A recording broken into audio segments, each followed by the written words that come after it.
أعوذ بالله من الشيطان الرجيم. بسم الله الرحمن الرحيم.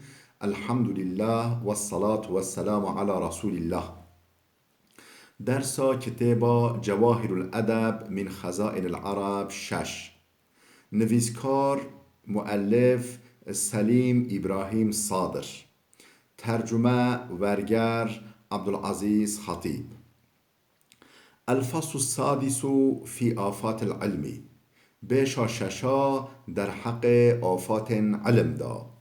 من آفات العلم أن يغتني المتعلم بالحفظ من غير تصور ولا فهم حتى يصير حافظا لألفاظ المعاني وهو لا يتصورها ولا يفهم ما تضمنها.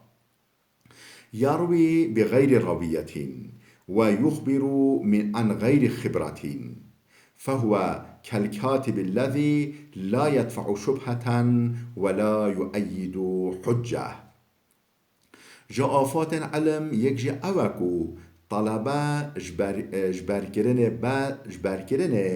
بس ببینه سرتشتن کو جبر کری نفکره او وان فهم نکه به اوه ببا حافظ لفظا بتنه معناوان تصور نکه او روحوان فهم نکه به فکار نقل بکه او به تجربه به پیوه به وی آوای ببا وکه کاتبه که کو نه شبهه که بکار به دفع بکه او نه دلیل که بزخمینه.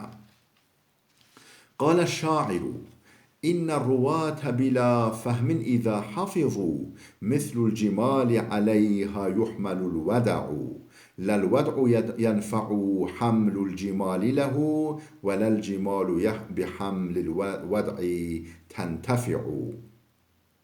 شاعره که گوتیه او نقل کرن کو فهم نکری جبردکن میناکی دوانه بار زیران هلدگرن نه کشاندنا دوا فیده دوا زیران نه او دوا به هلگرتنا زیران فیده بینن. وقال بعض العلماء: لا تعتمد على حفظك وتصورك وتغفل تقييد العلم في كتبك ثقة بما استقر في ذهنك، فهذا خطأ منك لأن الشكل معترض والنسيان طارق.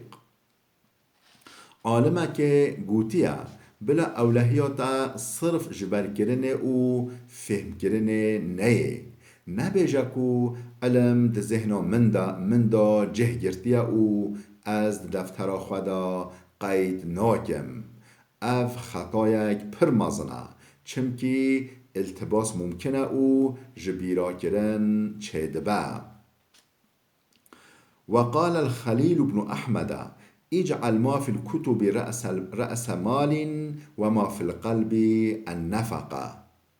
خلیل کره احمد گوتیه علم کو تل دفتران دا قید کری جخورا بکه راستو مال یه تا جبر کری بکه بردست خرچلک.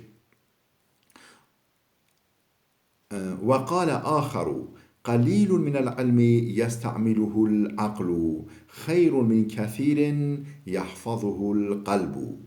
عالمه که دنجی گوتیه علمك هندكو عقل بكار بينا او استفاده جه بكا چترا جگلككو قلب جبر بكا. وقال أبو سعيد بن دوستا: عليك بالحفظ دون الجمع في كتب فإن للكتب آفات تفرقها، الماء يغرقها والنار تحرقها والفأر يخرقها واللص يسرقها. ابو سعید کره دوستجی گوتیه علم خواه جبر بکه نگول دفتران دا کون بکی چمکی دفتران را هنک آفات هنکو وان جیک بده دینه اوف ده حشفینه آگر ده شاوطینه مشک ده قسقسینه و دز ده دزه. وقال بعض الأدباء: إذا قرب منك العلم فلا تطلب ما بعد، وإذا سهل من وجه فلا تطلب ما صعب فإن العدول عن القريب إلى البعيد عناء وبذل الأسهل بالأصعب بلاء.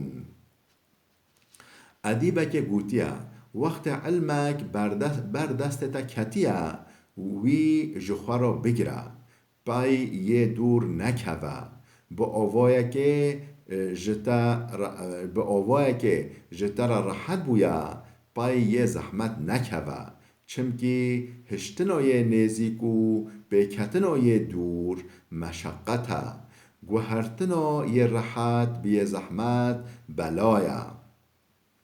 وقال غيره ينبغي لمن بلي بالنسيان أن يستدرك تقصيره بكثرة الدرس ويوقظ غفلته بإدامة النظر فقد قيل لا يدرك العلم من لا يطيل درسه ويكد نفسه.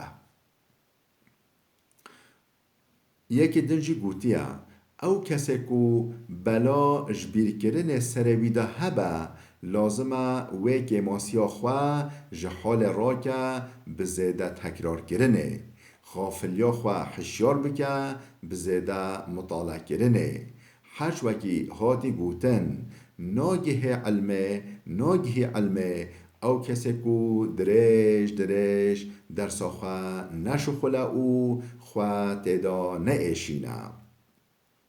وقال بعض الحكماء اختر كل إنسان للفن الذي يستطيبه فبقدر شهوته يكون نفاذه فيه.